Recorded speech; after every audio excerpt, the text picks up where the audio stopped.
Josh Kraft has formally launched his campaign for mayor of Boston. The son of Patriots owner Robert Kraft is the first major challenger to current Boston Mayor Michelle Wu. And if his speech today is any indication of the tone this election cycle will take, it could get tense.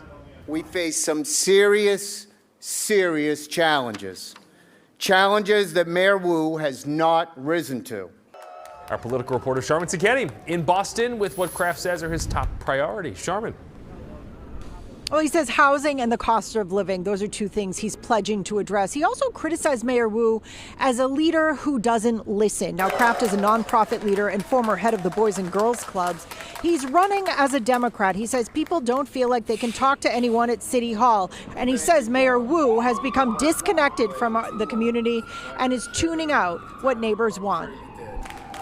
We have a leader that just does not listen.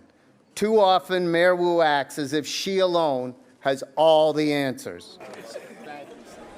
Now, he says the mayor is 0 for 3 on her Green New Deal plan for Boston schools, making the tea-free and rent control. And he talked about his own plans for rent control. He wants to change how bike lanes are set up. And he says he does not support President Trump or his plans for mass deportation. Now, I did have the chance to speak with him one-on-one. We had a chance to ask him about Boston's status as a sanctuary city and also the moving forward plans for White Stadium and the soccer stadium in Everett. And hear what he has to say about that at 5 and 6. Ben?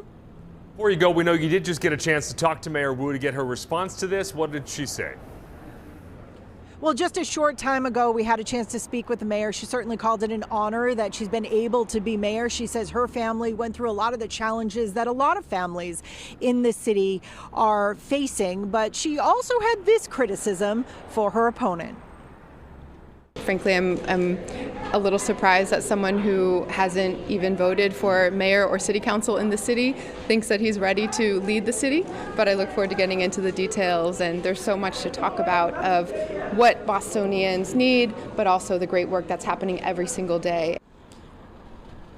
So again, Kraft has worked in the city for many years. However, he just recently moved to the city a couple of years ago. So it seems like that was a criticism of that. The mayor also went on to say she's proud of the progress made under her. She has said she is seeking re-election. Back to you. Trying to paint him as a carpetbagger. Classic in politics. All right, Sharman Saketi for us. Sharman, thank you very much.